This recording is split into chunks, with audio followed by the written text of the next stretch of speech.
আসসালামু আলাইকুম এভরিওয়ান, কেমন আছেন সবাই? আশা করছি সবাই ভালো আছেন। আলহামদুলিল্লাহ আমরা ভালো আছি। তো আজকে আমরা একটা ছোটোখাটো পিকনিক করব। পিকনিকটা রান্নাবান্না করে না, আসলে সবাই টায়ার্ড, আমাদের ওইরকম একটা পিকনিক করার কথা ছিল, বাট আজকে আমরা ঠিক করেছি যে বিকালের নাস্তাটা খাবো কিভাবে। আমরা গ্রিল চিকেন খাবো পরোটা দিয়ে, সাথে ড্রিঙ্কস থাকবে। তো এইটার জন্য আমরা একটা অ্যামাউন্ট হিসাব করে ভাগাভাগি করে নিই, বাকি ওইটা চাঁদা হিসেবে দিই আর কি। তো তারপরে আমরা চলে আসছি এটা কিনতে। তো এটা কেনার জন্য আমাদের চলে আসতে হয়েছে সোয়ানি বাজার। তো সোয়ানি বাজার আমাদের এখানে খুব রিনাউন্ড বাজার, যেটাকে বলে। এখানে জামা কাপড় থেকে শুরু করে মাছ মাংস হাবিজাবি সব কিছু একসাথে আমি যেটা দেখলাম, বাট আমার মনে হলো যে এখানে একটু অর্গানাইজ করা দরকার, অর্গানাইজ করলে আর অনেক ভালো হবে। তো যাই হোক, আমরা চলে এসেছি সোয়ানি বাজার। এখানে আমার এমনিতে একটা ফার্মাসিতে কাজ আছে, আমার মেয়ের জন্য কিছু জিনিস নিব। তারপরে যাব আমরা গ্রিল আর পরোটা কিনতে, এরপরে ড্রিঙ্কস কিনবো আর একটা দোকান থেকে। তো যাই হোক, welcome to main the blog. যেখান থেকে আমার ভিডিওটি দেখা শুরু করেছেন, রিকোয়েস্ট করছি না টেনে পুরো ভিডিওটি দেখবেন, আর দেখতে দেখতে যদি ভালো লেগে যায় অবশ্যই আমার চ্যানেলটি সাবস্ক্রাইব করে দেবেন। যারা অলরেডি তা করে ফেলেছেন তাদেরকে জানাচ্ছি অসংখ্য ধন্যবাদ। আজকে মোটামুটি বাজারে দেখলাম ভিড় একটু কমই আছে। তো আমি আমার ভাইকে জিজ্ঞেস করতেছিলাম যে ভিড় কেন, তো ও বললো যে এখানে বাজারের দিন, মানে যেদিন হাট বসে সেদিন আর কি অনেক ভিড় থাকে।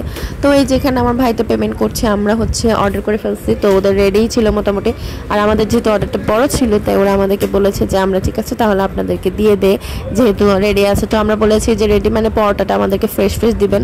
তো লোকটা বললো যে ঠিক আছে পরোটাটা আমরা ফ্রেশ দিব আপনাদেরকে, ফ্রেশ হচ্ছে। আর আমাদের গ্রিলটা তো রেডি হয়ে গেছে, মানে ওদের 4টা মুরগি অলরেডি কুক হয়ে গেছে, বাকি 4টা ওখানে দিবে। তো ওখান থেকে 3টা আমাদেরকে দিয়েছে, আর বাকিগুলো বাকি পরোটা ওদের রেডি করে দিছে একসাথে। প্রায় ওরা কয়টা 10টা না 15টা করে পরোটা ভাজে। আমাদের পরোটা অর্ডার ছিল 30টার মতো। তো আর কি, তো ওই লোকটা রেডি করছেন, আমি নিচে দাঁড়াইছিলাম। আমার ভাইটা বলতেছে উপরে উঠে ভিডিও করেন, সাপোর্টিভ আর কি মাশাআল্লাহ। আর ওরা দেখলাম খুব ভালো করে নোটিস করে যে ওরা কি দিচ্ছে, কোথা থেকে দিচ্ছে, কীরকম মশলা দিচ্ছে, কীরকম সস দিচ্ছে, পরোটাগুলো কি আসলে ফ্রেশ কিনা। মাশাআল্লাহ, ভাইগুলো কেমন জানি বড় হয়ে যাচ্ছে, আর কেমন করে জানি আমাদের বোনগুলোর দায়িত্বও নিয়ে নিচ্ছে। খুব ভালো লাগলো একদিক দিয়ে, আবার আরেক দিক দিয়ে কেমন জানি লাগলো যে কেন ওরা বড় হয়ে গেল। তো যাই হোক, এটাই আসলে নিয়ম।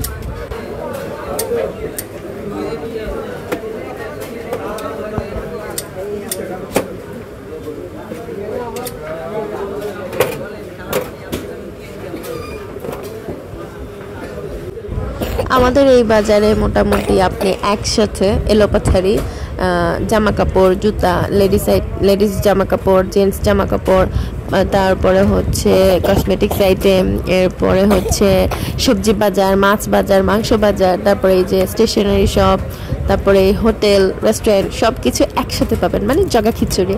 তো আমি আমার ভাইটাকে বলছিলাম যে এখানে আসলে অর্গানাইজ করা দরকার, আর আমরা এখানে দাঁড়িয়ে অলমোস্ট একটা রেস্টুরেন্ট করারও প্ল্যান করে ফেলছি। এখানে যে রেস্টুরেন্টগুলো আছে ওদের খাবারের কোয়ালিটি খুব একটা ভালো না, আর টেস্টও নাকি খুব একটা ভালো না। তো আমি ওরা বলতেছিলাম যে তুমি ইউনিভার্সিটিতে ভর্তি হয়ে নাও, এরপরে তোমার সাথে আমি গিয়ে এখানে একটা দোকান দিব, রেস্টুরেন্ট দিব। তো আর এখান থেকে আমরা আইসক্রিম নিচ্ছি আর কোক নিচ্ছি, 7 আপ।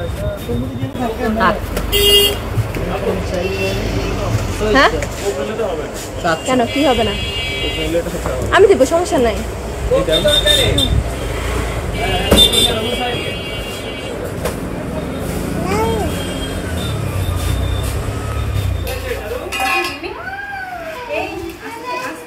এই যে আমরা ভাই বোন চলে আসলাম বাড়িতে, এবার খাওয়া দাওয়া। তো এখানে ডিস্ট্রিবিউট চলছে, আমার চাচি, 2 চাচি, আম্মু, আমরা সবাই মিলে বসেছি, আর চাচি আম্মুরা ডিস্ট্রিবিউট করছে, আর আমরা এখন খাবো।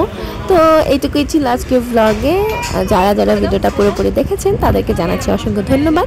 যদি আমার ভিডিওটি ভালো লেগে থাকে অবশ্যই আমার চ্যানেলটি সাবস্ক্রাইব করে দিবেন, আর যারা আমাদের এই সোয়ানি বাজার চিনেন তারা অবশ্যই কমেন্ট করে জানাবেন, আর গিয়ে যারা অলরেডি সাবস্ক্রাইব করে ফেলেছেন তাদেরকে জানাচ্ছি অসংখ্য ধন্যবাদ। আল্লাহ হাফেজ, আসসালামু আলাইকুম।